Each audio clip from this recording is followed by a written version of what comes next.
So I'm walking out of my front door here, and I noticed that around the corner there's this giant RV that I didn't park it here, but I'm kind of curious to find out who's in it.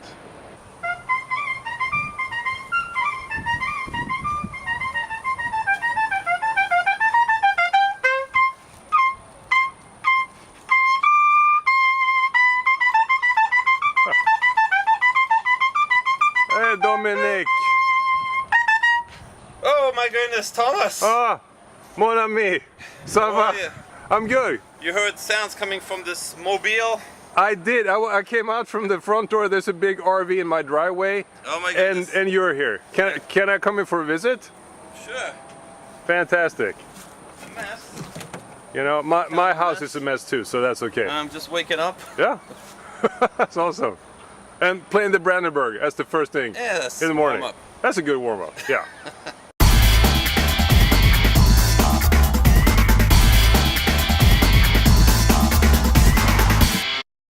Okay, so So she thought I was with the RV in the city practicing, and then Somebody comes in and does the interview. That's pretty funny.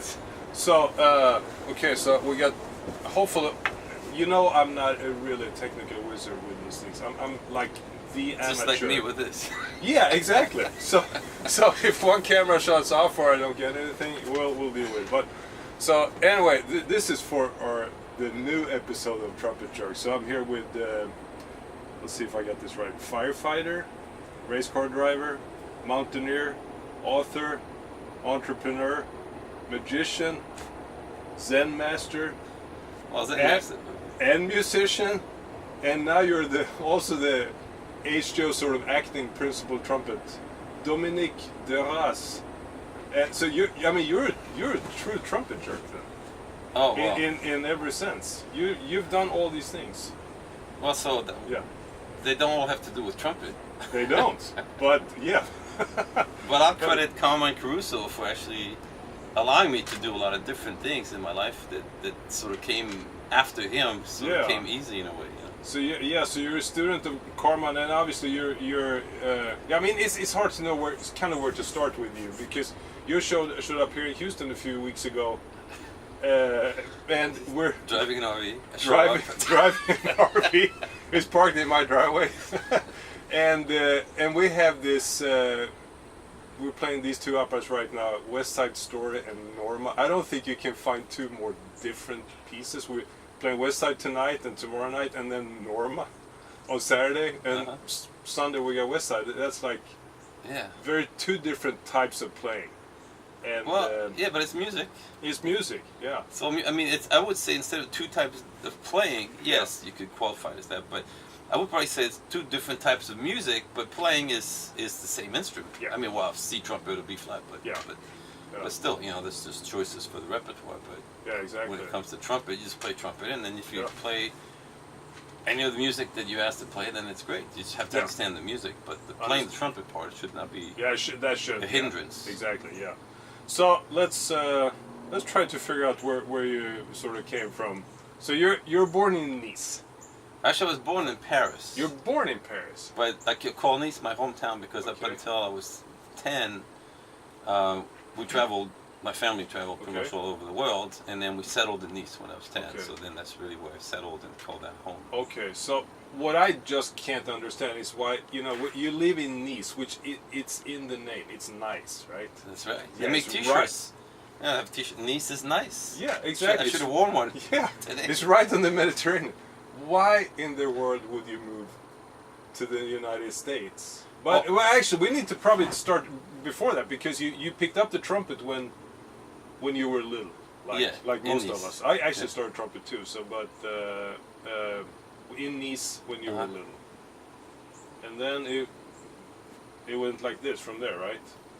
Well, yeah, except, you know, like some mountains, sometimes you come back into a valley. Yeah. Before the summit, you know, you climb, you think it's the straight route to the summit or wherever you're going. Yeah. And then all of a sudden, there's another valley. Yeah. And then sometimes the valley could be lower than where you started. Yeah, where you started, exactly, yeah. So I had some valleys okay. on the way, and, you know, I'm not even saying that you know, Mount Everest might still be something that I would explore. Yeah, you know, exactly. So It never ends. I mean, I think Yeah. that when it comes to music, trumpet is art form. It's not like a mountain. Yeah. Mount Everest is the top mountain, Yeah. and that's it. Yeah. When it comes to music, I mean, you could consider that some players are the Mount Everest of trumpet players. Yeah. But doesn't mean that there might not be somebody who comes along someday who, makes Mount Everest seem small. Yeah. Exactly. But yeah. it's just. I mean, you see that analogy, kind of in sports when Right. like '68 Olympics when Bob Beamon jumped 890 in the long jump, and nobody thought it was. I mean, it was a feat if you could make it across. I mean, more than 8 meters, and he put another Almost meter a- on yeah. there. Yeah, and Yeah. that was like suddenly, So, but so you went to the conservatory in Nice then? Yes. Okay. That's where I started. Yeah. I mean, I had done a little piano solfege Yeah. prior to that when I was 4. Wow, that's But young. that, So actually, Yeah. I learned how to read music before I could read the alphabet. Wow. Okay. But that was unusual and Yeah. weird. And And my older sister was doing solfege and piano, Okay. and as a little kid, since I was 2, always want to do what my older sister was doing. Yeah. So whenever she did something, I said I want to do that. And Yeah. So I was tenacious. So Yeah, my yeah. parents kind of gave in and would send me Okay. even though I was like underage or Yeah. something. Yeah. But so. Yeah. Yeah, very cool. And then, then you started. And did you have the idea? Well, I guess when you start the conservatory, that's sort of after what we would consider high school here. Oh or- no! In France, it's completely different. Yeah. You can't study an instrument in school. Okay. So actually, here the way it worked is that in school, in regular school hours, Yeah. I was 10 years old, was in middle school, and there was all we had was music appreciation, Okay. and they had us play recorder. Ah. So the general music teachers, all they had to do is kind of teach us how to play scale on recorder and. Yeah. That's And what so- they did in Sweden too. Same thing. You Right. know. So Yeah. so that teacher apparently noticed that I had some ability Yeah. on the recorder. Yeah. And she actually said, you have good tonguing, Yeah. for whatever that, Yeah. that's worth. Yeah. And she said, you should go to the conservatory to pick up either trumpet or flute. Okay. And I thought, well, flute, that's for girls. And Yeah. that's my thought, Yeah. at 10 years old, 10, And 10 how and a half. true? How true that was? No, I'm just. Well, I mean, you notice Yeah. nowadays in most orchestras, the majority of flute players are women, but there are a lot of big name soloists to women. Who Yeah, are women. yeah. So, but anyway, that was the thought process, and so I chose the trumpet. Yeah. Kind of. Were you aware of? I mean, there's a great French trumpet tradition. Obviously, we sort of Maurice André on the top there, but I mean, we got all the way back to Arben, or obviously on cornet. But did you have a grasp of what a trumpet sounded like, or what it could do? Or what? No, you not just. really. Okay. I mean, I'd heard it Yeah. in places, and actually, I remembered after, for some reason, that when I think I was 6 or 7, and we were at Paris, at the Invalides Okay. Cathedral, Yeah. Cathédrale Saint-Louis des Invalides, and they had the hunting horns and the cavalry trumpets. Horn de chasse, right? Corde de chasse Yeah. and Corde de and chasse, trompe yeah, de yeah. cavalerie. Yeah. And they had this big brass ensemble up top. Yeah. And all of a sudden they played in that cathedral, part of the end of a church service Yeah. or some military thing. Yeah. And that was the first time in my life that I experienced goosebumps Yeah. because as a reaction To music. to that. Yeah. But then I forgot about it. Yeah. You go on with life and you Yeah. don't have that experience anymore. Yeah. And then when I realized trumpet, it was like related to those sounds I had Yeah, heard, yeah, like yeah. somewhere down the road. Yeah. I thought, so wow, so it's kind of interesting. Yeah. Cool. And then So- later on, actually, I played a couple of concerts as a soloist in since. Oh, wow. Invalides Okay. Since. Yeah. Great. Interesting. Yeah. So you went to conservatory then in Nice, and Yes, so that's where I started my yeah. my official music studies Yeah. at that point. and then moved on to the Paris Conservatory. Paris, yes, With, of course, the legendary Pierre Thibault. right. I was in his class. Yeah. Okay. And you're like 2 years behind Hakan Hardenberger, right? Or And I was something. 1 year ahead 1 year ahead of Hakan. Yeah. Yeah. Okay. in terms of when we got in, because Yeah. it's not like college where you have junior and Yeah, exactly. sophomore, Yeah. freshman. Yeah. It's a little different, but Yeah. yeah, he came in I got in November of '77, Okay. and I believe he came in the year after. Okay, yeah. And he was like 15 or something. He was a young kid. Well, maybe I don't know if he you're was that young because, but yeah, Yeah, it maybe 17. Yeah, well, that's, something okay, like that. yeah.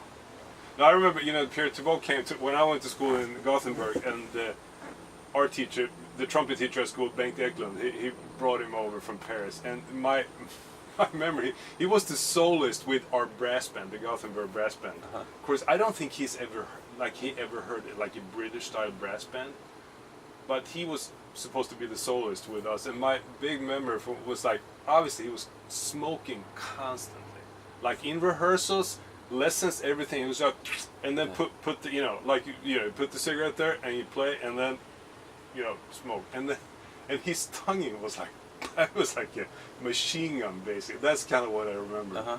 But he was a very interesting character. But he must have had. What year was that?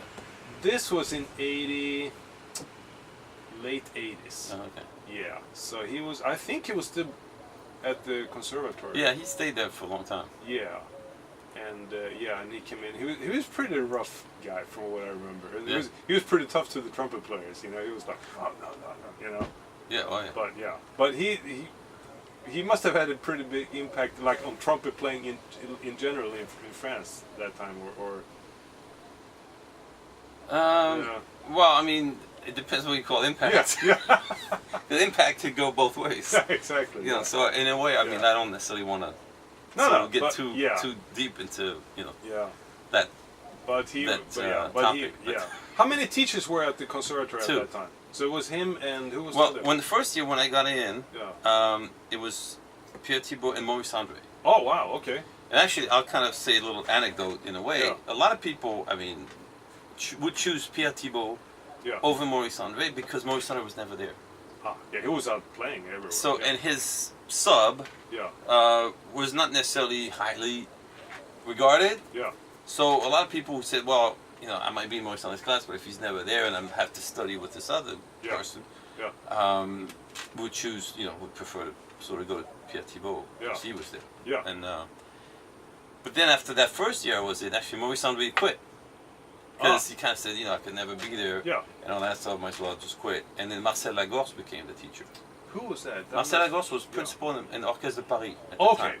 And he was great. Yeah. Both as a player, person, teacher. Yeah. I mean, in a way, if I had known, if I had a crystal ball and I knew that after a year he would be there, I probably would have auditioned for the other class. But, But hindsight is always 2020. Yeah, exactly. Yeah. But then I only had I got my first prize the following year anyway. I did the whole thing in 2 years. Yeah. So Yeah, so you were out there, and then you became. That was the minimum amount of time you could actually. So you wanted to get out of that. So I went in, I took care of business, and I got out. So. Exactly. Yeah, you want to work, right? Yeah. And then you became, freelancing in Paris, and you play with Folie de Berger, right? And the Paris Opera. Yeah, well, I was freelancing actually while at the conservatory. Yeah. And I don't know, did I tell you this anecdote about Houston Grand Opera actually? No, I don't think so. Well, so that's actually very interesting because we're in Houston. I'm playing with the Houston Grand Opera these few weeks. Yeah. Well, in June of 1978, which was, so I told you I got in the conservatory in November of 77. Yeah. So I'm finishing up my first year at the conservatory. And to make a long story short, the lead trumpet player who was French, the whole orchestra was French, but the Houston Grand Opera's production of Porgy and Bess was on tour, and they were in Paris for 3 months. Yeah. And the lead trumpet player had to leave abruptly for the last 2 weeks of the production. Yeah. Had to go on tour with the singer. And none of his subs could do the final 2 weeks. The conductor wanted the same person to do the final 2 weeks. Yeah. And everybody gave my name as a student, a young guy. Said, this guy could play anything. They said that. Yeah. It wasn't true. But That's what they say, yeah. And I had fooled them, I guess. Yeah. So they gave that's the name of the game. If you can just fool enough there people. You go. Yeah. So anyway, they gave him my name. He calls me. I go in, and I had to sub on first trumpet. It wasn't like the guys moved up, but I had to go in and play first trumpet. Wow. So here I was getting my. I played gigs around Paris, but some other gigs that students get here and there, small orchestras, whatever. Yeah. But this was like the first time I was for big time. Yeah. Because the whole orchestra were the top freelancers in Paris. Yeah. So here I am playing first trumpet with Houston Grand Opera, Porgy and Bess, side reading. Yeah. one of the violinists and one of the sax players in that orchestra were the top studio contractors in Paris. Oh wow! Okay. And since the guy who was doing all the work was out of town, they said, "Well, what are you doing tomorrow?" Yeah. And I said, "Nothing. Yeah. I mean, I got my classes. Well, you want to do a jingle?" I'm like, "Really?" Yeah. Oh. Sure, of course. Yeah, exactly. And then so I started doing studio work when I was still a student. So I was doing the freelance scene. So then the following year, I actually applied for a Fulbright scholarship. Okay. That December, actually, December of '78, because you have to apply in advance. Yeah. Because my dream or my thought was to go and study jazz in the United States. Okay. And because there were no jazz schools in France. Yeah. So I did the application process, started in December, and then by March or April of '79, then I go for the my application goes through the process. I'm in a final process of a live interview with a panel of fancy people. I mean, I remember their names were like Rothschild and wow, it was like famous. I mean, because wealthy it was people. but it's a Fulbright scholarship. So they interview you and trying to find out if you're gonna become like this important person or something. Yeah. So it was kind of funny. Or just a trumpet jerk. Okay, there you go. And I mean, if that was the case, so I thought. But so right before the interview, the woman who runs the program, she's more of a manager. She's not on top of them, but she handles all the applications, this whole thing. So she's seen a lot over the years. Yeah. And she says to me, she says, I don't want to like jinx you right before you go in on that, but she says, but don't expect to get it. Yeah. And I go, why is that? Yeah. And she said, well, because of your age. I said, my age? She said, am I already too old? Yeah. And I just turned 20. Yeah. And she said, no, you're too young. Fulbright scholars, like they give to scientists, people who've already done medical school for 8 years. So they're in their late 20s, even 30 years old sometimes, people were really going to go on to, like, big time scientific stuff and research and whatever. And here I am, trumpet, and I want to go to the jazz school, So actually, in a way, it kind of completely took the pressure off. Yeah. I'm not like, because you're thinking, I'm not going to get it anyway, so I might just as well. So it's like I went in and didn't give it. Damn. Yeah, exactly, yeah. And so there's this interview, and there's 5 people on the panel, 3 women, 2 guys. Yeah. And they, of course, all look old to me. Yeah. But then I ended up on the panel years later. Oh. So I'm trying to think about what I thought of those people when I was a kid. Yeah, exactly. But they must have been. They're probably 40 man, what's years this old old. guy doing? Yeah. So, and then, but one of the, it turned out the biggest question, the thing that turned out that got me the scholarship was because I hadn't passed my first prize. Yeah. So I really didn't have like a diploma because I never got the one in Nice. Yeah. And all that, so it's like it was a failure basically. Yeah. And then one of the women says, well, if we give you the scholarship and you don't get the first prize, then what happens? Are you going to stay in the Paris Conservatory and like not go on the scholarship because you need to finish? Yeah. Or, so she was kind of asking me. Yeah. And I said, not getting the first prize is not an option. Yeah. Ah, yeah. And I was like, I'm going to get it. You're going to get it, yeah. And so they felt like also like I had this confidence, yeah. which was weird because it went completely against the fact that I missed in Nice that you mentioned because I was so nervous. But I developed another personality, like a counter personality to my shy, introverted, freaking out to play in public, and almost like to the point where I needed to feel like arrogant in order to overcome this thing. So my answer was kind of cocky. Yeah. But well, you got you the scholarship. But it got me the scholarship, and I got my first prize, and I went to Berkeley. Yeah. And this is when I studied with Carmine. I mean, I heard about Carmine Caruso from John Faddis. So you and later on, a Finnish guy actually, Simo Salminen. You might, I don't know if you've met him. But Finland, I mean. Yeah, exactly. Yeah, that's a long way from Sweden. It's all across the Baltic. No, it's not that far. Yeah. I'm not familiar with him actually. But he was Finnish trumpet player. I had forgotten about Carmine. I said, John Faddis told me that summer. I said, I got a scholarship. I'm going to go to Berkeley. Yeah. Who can I study with to get some high, chops? I didn't have strong chops. And he mentioned Carmine Caruso. That's the first time I heard that name. And then I was at Berkeley and I kind of forgot about him. And 3 weeks after that, the Thad Jones, Mel Lewis band came to Boston. So I went to hear him, and there was this guy, skinny, blonde, young, I mean, just a couple of years older than me. Yeah. Screaming high double C's and double E's. And like, Holy moly. Yeah. It was like, and then I went to talk to him and he says, I came from Finland to study with Carmine Caruso. And I went, that's the name, John. Tell me. And I said, what was your range before that? And he tells me, and like, wow, there's like a difference, Yeah. I mean, from what he's telling me already. Yeah.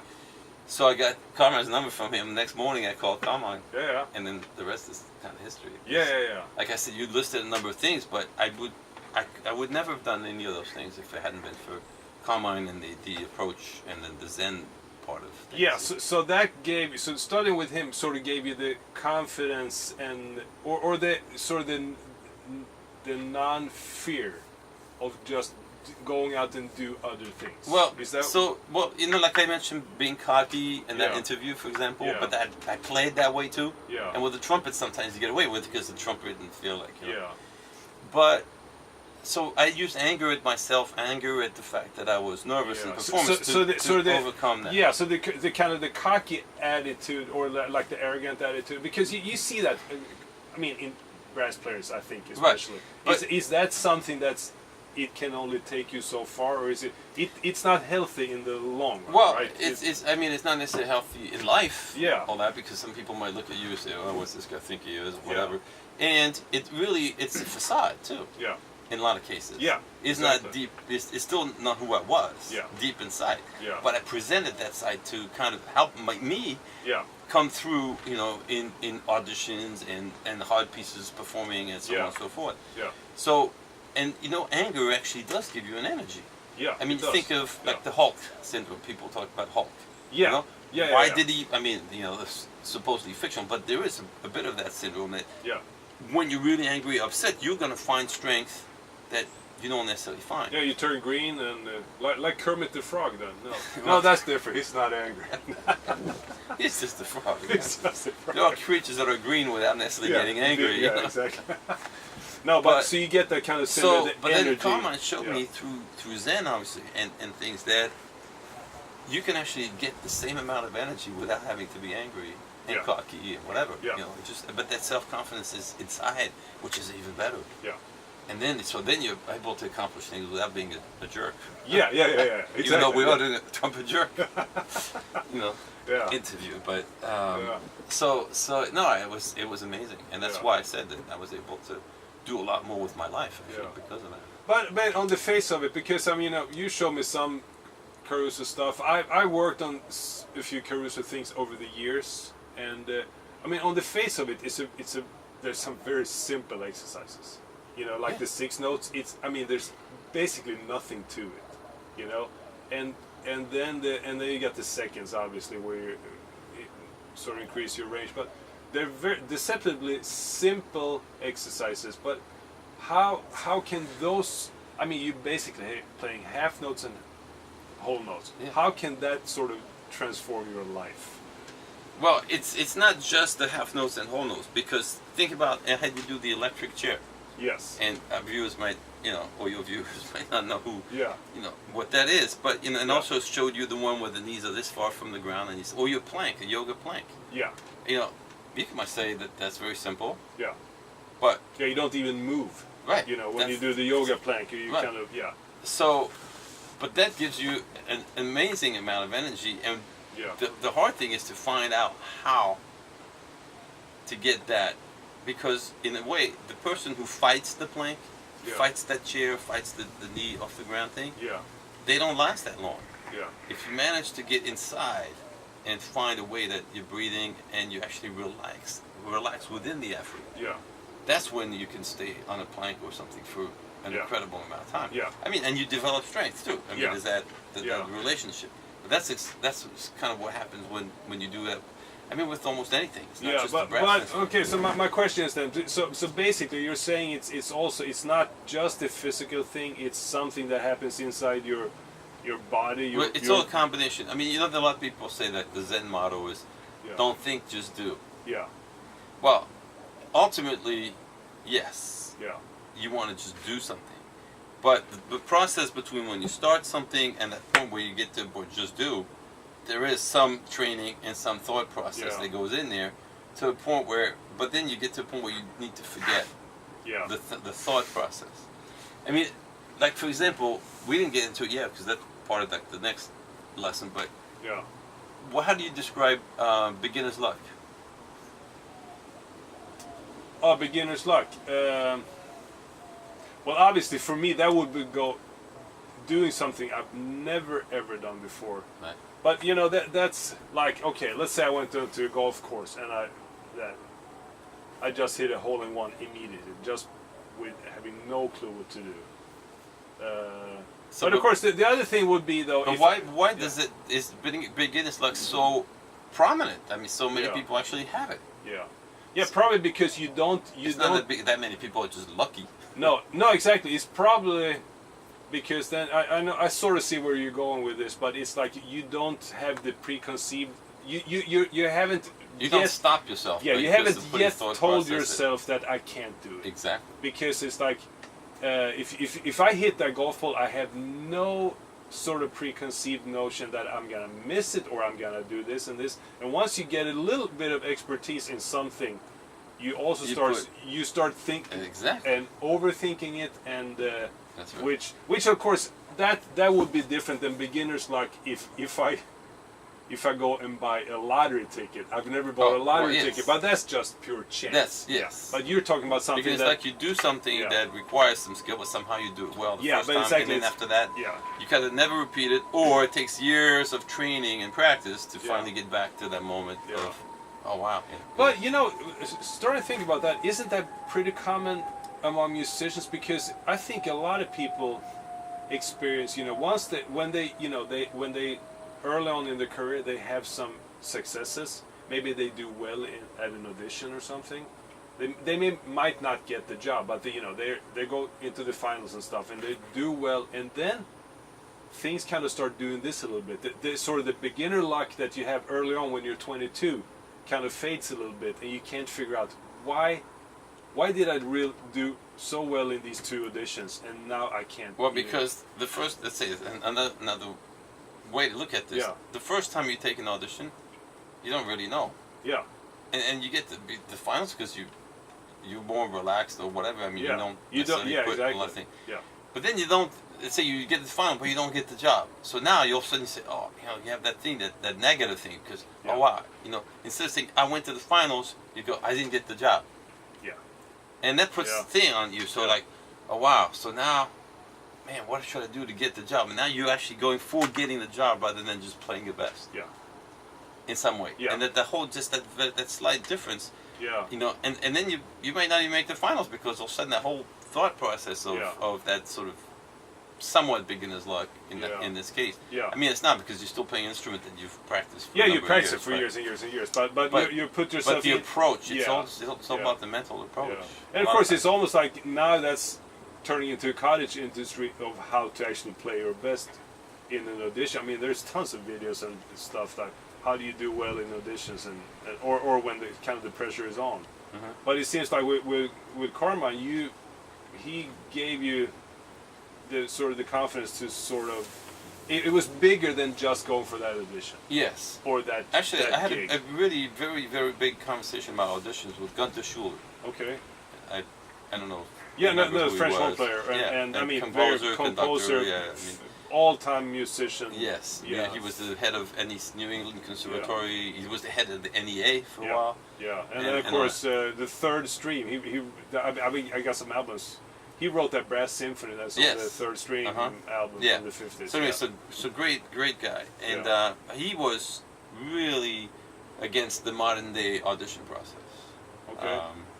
He felt, and stated to me, he said that the orchestra committees killed the orchestra. Basically killed the orchestras themselves. Wow. Because he said that the auditions with the committee went, well, basically instead of like going on the negative, I'll just say whatever the positive side of his thought process was. When a conductor got to handpick the musicians he wanted, because they had the sound he wanted, the interpretation he wanted already, so it was, and he'd heard them somewhere, so he knew.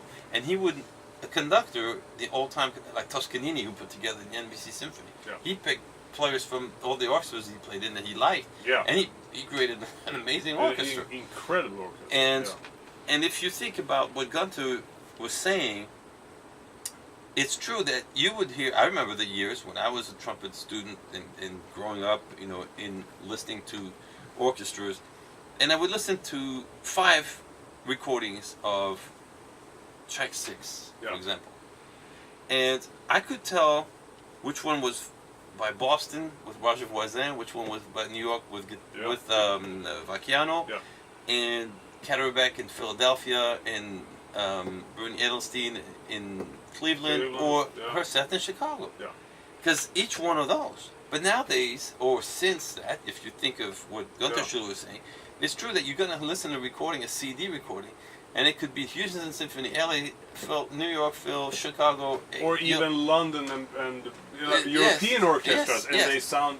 You're going to listen to, and they're all going to sound the same. You can't tell the difference because, I mean, according to Gunther, you've basically gotten to the point where everybody plays a certain way, and that's the only way to get through the committee process. Because when you have 9 people, they all might have a very different opinion of how some things should be played, or how somebody's tone quality should be. Same with international competitions. I mean, if you have 9 internationally known soloists, one from Russia, one from Sweden, one from France, and then one from the United States, one Germany, and so on. And you play the Haydn concerto. If you play like the German guy, he's gonna vote for you. Different. The German guy's gonna say, "Oh yes, that's what." But the French guy, the Italian guy, the American totally guy different are gonna say, "Oh well, that's not the way I would play it." So therefore, they don't vote for you. And you could be doing very well. So ultimately, what does that result of? And that's what Gunther was saying, is that in order for 9 people to agree, well, they agreed to kind of like the middle of the line. So you get the like very non-offensive playing. It's very kind of middle of the road. So that what happens in international competitions will happen with orchestras, and then you have basically middle of the line orchestras everywhere. And that's Gunther's reasoning, but I actually see a very valid point to that. No, I actually agree. I agree, and because even when I a long time ago got So it's perfect thing. People might think I'm a jerk for saying this, but no, but I agree because it used to be that you could really hear the difference in the orchestra, and I remember when I went to school, somebody, that's when they started reissuing things, and somebody got hold of the Mavrinsky recording in the Leningrad of the Tchaikovsky symphonies from 1962, and we bought that one, and it's so different from how people played in this country, like in the States or in England or something. But it was so exciting to hear that, because they took no prisoners. I mean, the brass wave was way too loud. It's vibrato in the French horns, and then that's just the brass section. I mean, the strings just dug in, and it was so different from. But it was just exciting to hear a different sound, from that sort of regular polished middle of the road sound, But of course that's almost 60 years ago, and maybe they don't play like that. And of course even the old Toscanini recordings. I mean, Although there's one conductor in the modern world that the one guy I've noticed the most who will really ask us brass players and an orchestra to give more than most is Riccardo Muti. I never played under him, so. I mean, he's just there, and come on, just give it to me. Don't I mean, it's very. And I'm not necessarily a partisan of always because it's a trumpet. It has to be. Complete. I mean, like you mentioned, the repertoires we're doing. There's a lot of stuff in West Side Story that calls for that. And then Norma, not. No, so exactly. But he has to fit. Obviously, it has to fit the piece, and So.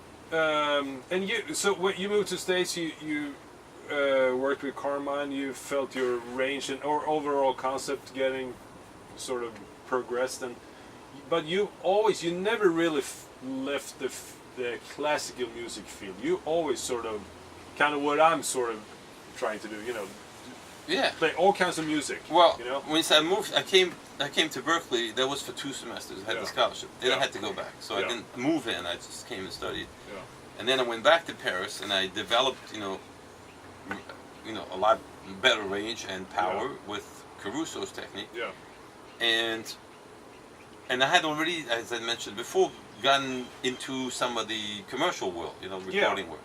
So when I came back, I immediately got gigs with 2 of the top French pop singers, touring with them, and I but also auditioned for symphony orchestras. Is that so? Anyway, so you came back to Paris and you were doing jingles sessions and touring with some pop singers and all that. Yeah. And then there was an orchestra that opened up for a job, so I auditioned and I got that. So I went back to practicing excerpts and concertos and whatnot. Then also I needed to play more classical with two important concertos and teach to get my national teaching diploma. Okay. A couple years later, because that's every 4 years or something. And so I got that. In the meantime, I'd become lead trumpeter in the Folies Bergère.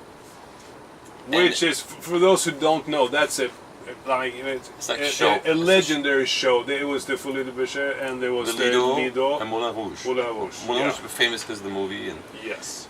And the Toulouse-Lautrec paintings. Yes, and those shows and the can-can, the French can-can. Of course. I mean, French can-can. They attribute that to the Moulin Rouge, but it started at the Folies Bergère. Oh, okay, but of course that's all the pretty girls, all the exciting music. I mean, those in dinner clubs, right? Dinner shows. Not the Folies Bergère. Okay. At Moulin Rouge and Lido, they did dinner, okay. And they did two shorter shows. The Folies Bergère was the original since the 1800s. Wow. I mean, they changed the show every 5 years. Yeah. But it was the original set, where it's this unit theater, and back in the days, actually in the 1800s, they also had in the back of the orchestra seating these like sort of private rooms, and because men who would go see the show, could bring their get excited. Yeah. Well, it's not that they would be women for hire right into there, so it was like also like like brothel, like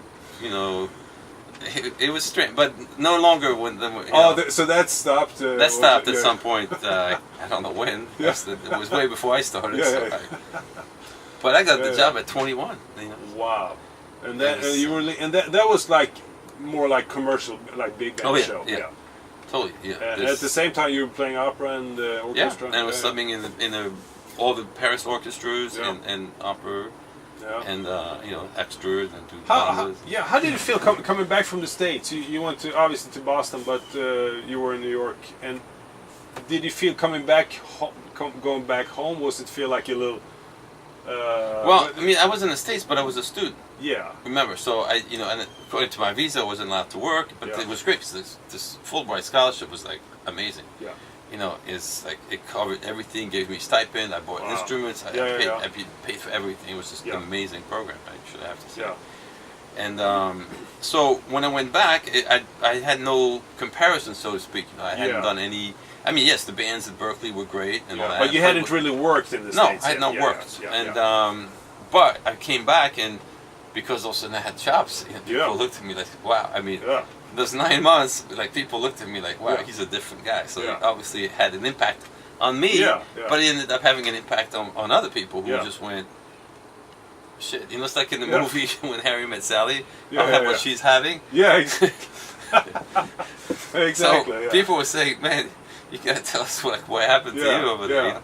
So I started teaching a lot of Caruso actually back in France because people were like, wow, I want some more you had, So it was very interesting. So I did a lot of work. I mean, it was like nonstop. Yeah.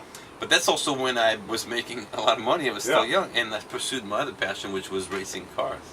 Oh yeah, we need to talk about that because so I had money to go to school and then so on. So because you raced the first Audi Quattro. Well, I was and also that year of 82. The 82 with the what we call the Ur Quattro with the which beat everything back of course, then because it was a all-wheel drive. First all-wheel drive, and it had the legendary 5-cylinder turbo engine, like with 220 I mean, horses it was just something. like such an advanced. I mean, just ridiculous car. I mean, coming from like a regular, probably still at that time, mostly front-wheel drive in rally, right? Yes. But there was some rear-wheel drives too. Yeah, but mostly it sort of got Renault into. 5 Turbo was also pretty powerful. Yeah, which one? You said? The Renault 5, the Renault 5 Turbo with like the big fenders. It's kind of a weird looking car. Yeah, but that was a rear-wheel drive. And the Alpine at 310, which they started making the Alpines again. Oh really? Yeah, they started making that. But back then, actually, Bernard Darniche, who owned the school that I went to, he actually won the European Championship with the not the L310, the original Alpine. Yeah. car, which was rear-wheel drive also. But I mean, coming from, I know this is not related to Trumpet at all, but coming from a regular two-wheel drive car, doesn't matter if it's front or rear, into the Quattro, that must, I mean, what did it feel like? I mean, you can do anything on the track, right? Yeah.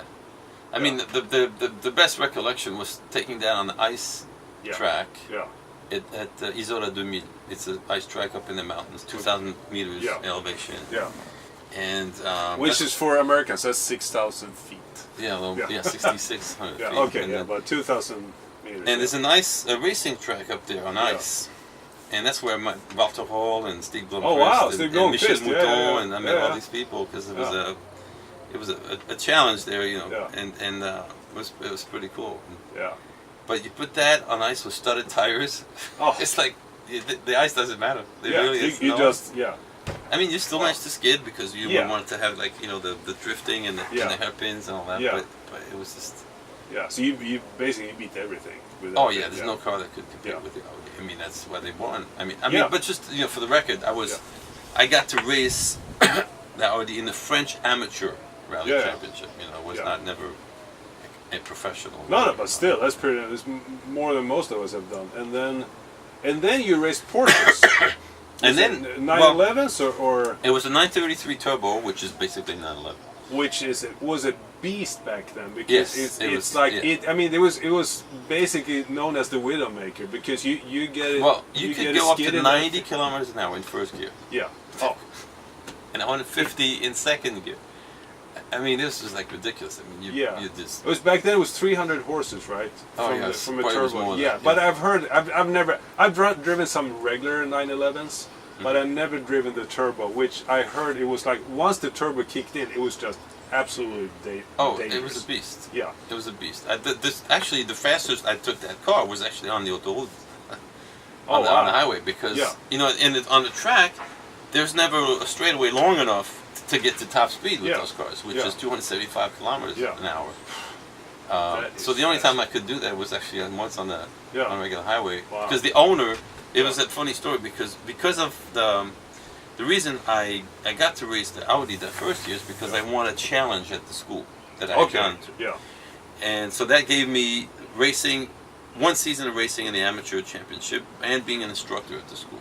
Okay. Yeah. And while I was an instructor, there was a record producer in Paris, who I hadn't worked with, but actually a close friend of mine, and Stig Blomqvist did a lot of recordings with him. Yeah. So when he came to the school, because he owned that Porsche, but he wanted to know how to drive it better, he came to the school because he had hopes maybe one day like trying to do some little racing with it. Yeah. And then somebody said, you know, oh, he's a musician. I said, really? I said, yeah, I'm working for Porsche every night. I'm here during the day. You know, wow, okay. And then he said, but do you know this guy? I said, yeah, and he does my sessions. I said, well, of course I know him well. Yeah.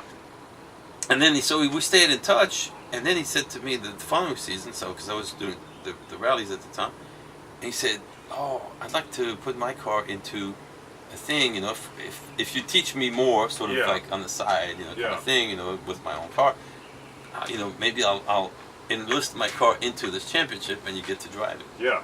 I said, sure. So it was the European Supercup. Oh, wow. So we went to Belgium and Spa and Francorchamps and then Germany and it was and France. So what were the other cars? So you got the 911s. What were the other cars you were competing against? Well, there were some people who competed in American muscle cars. Okay. You know, they brought like the heavy-duty Mustangs mostly. You know, and then then you had just about every GT, Gran Turismo. Yeah. So, and all fast cars, obviously. But not, I mean, in the Porsche Super Cup, it was just Porsches. Yeah, of course. Yeah. But then there were Porsches that competed, but I only did the Porsche Super Cup. Yeah, okay. So it's all 911s. It's like similar car, but just... Yeah. Okay. It was different. I mean, obviously very different in rallies, because rallies you go against the clock. Oh, yeah. You know, it's all special stages and all that, so you never have to worry about bumping into somebody else. Or somebody else bumping into you. Yeah, exactly. And then having damage on the car. Yeah, but I mean, the few times I drove 911s, I mean, they're like the old ones. They don't feel stable really on the road. That's a feeling you might get because the front is so much lighter. It's so much lighter, and it's kind of so it feels like you have to sit and sort of So yeah, I mean the thing is, it's less forgiving Yeah. than other cars in some ways because I mean racing cars is a lot about weight transfer, side to side, or front to back, or back to front, depending. So under braking, the Porsche will take more of a while to feel like that weight is being transferred to the front. Yeah. So at first you feel like, wow, if there's no weight, you feel like it's kind of loose, but you get used to it. The one part that I didn't like as much, and actually I haven't driven recently. I think I've heard they may have changed it, but back then the pedals were like on the Volkswagen Beetle. Yeah, exactly. They were going into the floor instead of hanging from above. Yeah. And that part, I just didn't like that part that much. But got used to it. Yeah. Cool. So is there any connection between driving race cars and playing trumpet? Well, the only connection I make usually is about the five steps in Zen principles. Okay. That we've talked about. We talked about it briefly. Coordination, synchronization, condition, reflex, second nature, and the step that you want to achieve, the ultimate thing is you want the instrument to become an extension of your body. So you play it without having to think about how do you play it. Yeah. Well, it's the same with a car. That car becomes that instrument. Yeah, so you don't think about all the things. You don't want to be thinking like like I mentioned the pedals after a while. I mean, okay, so they go on the ground, but But after a while, you get your body your mind gets used to. So you don't think about that. You can focus only on lines and in other cars. If it's if it's a rally, you focus just on the thing, listening to your navigator giving you all the notebook information. But they're both pretty high stress or can be pretty high stress situations whether you drive a race car or playing trumpet. Like West Side Story, it's like you hang on for dear life. I mean, there's some hard stuff in that one. So the high, so you have to. It's kind of finding the sort of the calm in the middle of the storm there, I guess. Yeah. Well, I mean, once again, it comes down to what I refer to as comfort zones. Yeah. I mean, West Side Story, I feel is pretty much in a comfort zone. Yeah. Well, that or I play harder shows, so that makes that it's within the comfort zone. Whether you played it a lot or not, if it's within your abilities, then you don't freak out about doing it. Yeah. I mean, if your abilities is if Norma is on on the outer skirt of your comfort zone, then the West Side Story would be that's really sweaty. Really hard. Yeah. Well, more than sweaty, you'd be passing out. Yeah, exactly. So it's it's all relative. I just finished doing the American in Paris show. I mean, just a year and something ago. Yeah. And that was a beast. Yeah. I mean, that was a really hard show. Kiss Me Kate was physically hard. American in Paris was hard in a lot of different ways. Oh, really? Because they had delicate solos, like the big solo in American in Paris. But there's also the solo from Concerto in F and Gershwin, the middle movement. Yes. So that was that was the overture of the show. Yeah. Right from the get-go. Yeah. Because we played a version of it with the ballet a couple of years ago, but I can't really remember what version. But that was not from the show. No, it wasn't the Broadway show. But we did like a Gershwin program, and I remember. I mean, there's some hard stuff. Yeah. Especially for the trumpets. What they did is they orchestrated for 19 too. Wow. Okay. So And the orchestration for the real version of An American in Paris, the piece, is 65. Yeah. So we had to replicate the work of piece orchestra. And and the mute changes to try and make it sound like we're playing more than just the trumpet parts. Yeah. And there was in the show we did the entire American in Paris piece that was like the ballet towards the end of the show. Yeah. So we did that after playing 2 hours. After playing the rest of the show, yeah. And so it was like playing 3 big band gigs and 2 symphonic concerts. Yeah. Because there was Concerto in F, Prelude, and all the big songs. Yeah, of course. And they orchestrated for us like all the time because so if it wasn't a trumpet thing. Yeah. With a mute, like second there were 2 violins. Yeah. So when they had so at one point, imagine this. Yeah. They had the trumpet parts playing the violin parts in flutter tongue to try and replicate the tremolo. Oh wow, that's crazy. I mean, I don't know if you should keep that, but it didn't really make sense. But no, and of course nowadays, I mean, the Broadway orchestras, they're shrinking. I mean, I played a few years ago. I played when what's called Producers came on tour here in Houston. We played. Obviously the Producers, and it was like a 30-piece orchestra, which was kind of nice size. But then, I mean, it's just that's the biggest I played here, and then from then on it's just shrunk and shrunk and shrunk. And now I played the last leg of the old Lion King show, which was maybe 16-piece orchestra. Now now it's self-contained and it's down to 10 for the Lion King on the national tour, which is, I'm not gonna say anything, but it's for sure more to play and less work for all the other musicians. Right. You know? Yeah. So that's exactly what's happening. Yeah. I mean, even like from 19 on Broadway, American in Paris went down to 13 for the tour. For the tour, wow. Because they replaced 6, but they replaced them with 2 synthesizers. Yeah. So they actually replaced more, but then they put 2 synthesizers to fill in. Yeah. Well, we can sit all day and sort of lament the state of the music business. I'm not sure it's growing anywhere, but right. I mean, the business itself, unfortunately, is bad. I mean, music is Yeah. obviously still a great thing, and if people can find inspiration and ways to make it work for them, it's great. Yeah. I mean, there's no question about that. Yeah, exactly. I mean, it would be sad to see music disappear altogether. Yeah. And that's Yeah. So, do you still teach? I mean, you do teach quite a bit, right? Yeah. Yeah, and you have. I'm gonna put so people can see the websites and everything on where they can find you. But if there's a 22-year-old trumpet player coming to you and just fired up about playing trumpet and he wants to make it and all that stuff, and I want to, what we just talked about, the business is kind of shrinking a little bit. Do you have any? How do you survive as a musician nowadays? Because you have a lot of different things that you're doing right now in your life. With the RV, for example, you have a new business thing going on with the RV. Well, I'm starting that. Well, because I'm not 22 anymore, and I'm thinking, well, I have other interests in my life. Yeah. And what I would say to a 22-year-old is that pursue your interest, and so because even now, I pursue my interests my whole life. Yeah. Whether it was like I wanted to race cars, and then I did certain things, sort of paramilitary and then firefighting and EMT, and because I wanted to help people, search and rescue was a lot of fun in the way, the training on that. And when you do rescue somebody, yes, it's fun. When you actually recover somebody who didn't make it, of course, that's not fun. Yeah. But you still the part of helping, but because I mountaineered since I was 14 also, so that when I did search and rescue, it combined a lot of things, that skills I had learned from EMT to climbing to doing ropes and cliffs and rescuing people in various environments that are very dangerous that most people would not even attempt, but with the right amount of training. So what I would say to that 22-year-old is to really follow their passion. Yeah. If they're passionate about something, it's gonna lead to something. Yeah.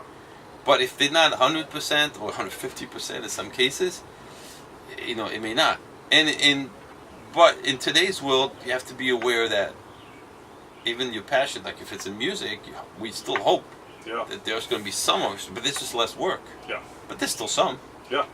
So if somebody's passionate enough and manages to be at the very top, one of the very top, they'll make something. Yeah, exactly. But I hear, since I have 3 boys myself, and they're late teens, so we're getting into all the college, the high school stuff, and a lot of sort of wise and smart people that say, no, don't really do those crazy things like becoming an actor or a dancer or the things, be smart, get an engineering degree, because that's where the safety and the jobs are, and you can do all the fun stuff on the side, I'm sort of, myself, I'm kind of rethinking that, because it turns out a lot of these sort of white collar safe jobs, they're not safe anymore. Well, that is one thing. I mean, I've also had students who had done the corporate thing. Yeah. And even like the tech thing. Yeah. And all of a sudden, like, they get to 40 and they go, oh, I'm just miserable. Yeah. They have no enjoyment whatsoever. Yeah. And so they're trying to, sometimes they come to me and they're saying like, oh, I mean, I would like to even get my chops in a better place now. They play it in college or before, and they do well. Yeah. Financially they do okay, but they're miserable. Yeah. And they feel like even if they're going to play a couple gigs on the side, it's going to bring some joy. And if they're able to play their instrument better they'll still feel better about themselves and Yeah. give us an outlet, even if they Yeah. keep their job because Yeah. maybe at 40 they're not just going to break into the scene. Also, No, exactly. Yeah. I mean, it doesn't mean you can't. Yeah. So there are a number of things. I mean, and like I said, I mean, the Caruso thing based in Zen opened up my life in other ways too. Yeah, because you started. I wasn't thinking stuck with just like, differently. it's the trumpet. It's going to be the trumpet Yeah. for the rest of my life. Yeah. I enjoyed other things, so I gained a lot of knowledge in those other things that Yeah. I pursued also. Yeah. And it's just all I call it life knowledge, Yeah. and it enabled me to meet a lot of different people also Yeah. with different approaches. So nothing is ever set in stone. Yeah. Ever, regarding life in general. Yeah. I think. I mean, that's Yeah. the way I go about. Yeah. it. So if for 40 years of my life I was a professional musician. Yeah. And then all of a sudden I'm gonna take people on RV trips. And Yeah. it's all fun. Because Yeah. I do guide. I guide hikes and Yeah. outdoor stuff, and for like a great hike near New York, it's called Ice Caves. It's part of the park. You have to go with Oh a guide. wow. Okay. And so these things, and then as I do that, and people enjoy. Yeah. They enjoy those things as much as I see my students enjoy. How they gain more knowledge playing the trumpet Yeah. and Yeah. stuff. Yeah. Then it's all rewarding in a lot of different Yeah. ways. So I'm just trying to do what I Yeah. enjoy doing and Yeah. and it makes me happy. Oh, yeah, that's awesome. So, and I think that might be a good note to end this episode of Trumpet Jerks. And I think, we're out of battery on that camera, I think. That camera's a jerk. Yeah, exactly. Yeah. And anyway, so very cool. We still have some battery, hopefully, in that one. And you have an Arsenal game that you're gonna go to the sports bar now in a little bit. Yeah, a little bit. Check Probably out about an hour. Yeah. I'm gonna leave. Did you want to Yeah. go over some Caruso, or would you want to do that tomorrow? Then? No, we can. Yeah, we can do that. That'd be awesome. Hey, thanks, Dominic. Sure. Pleasure. Thanks. It's fun.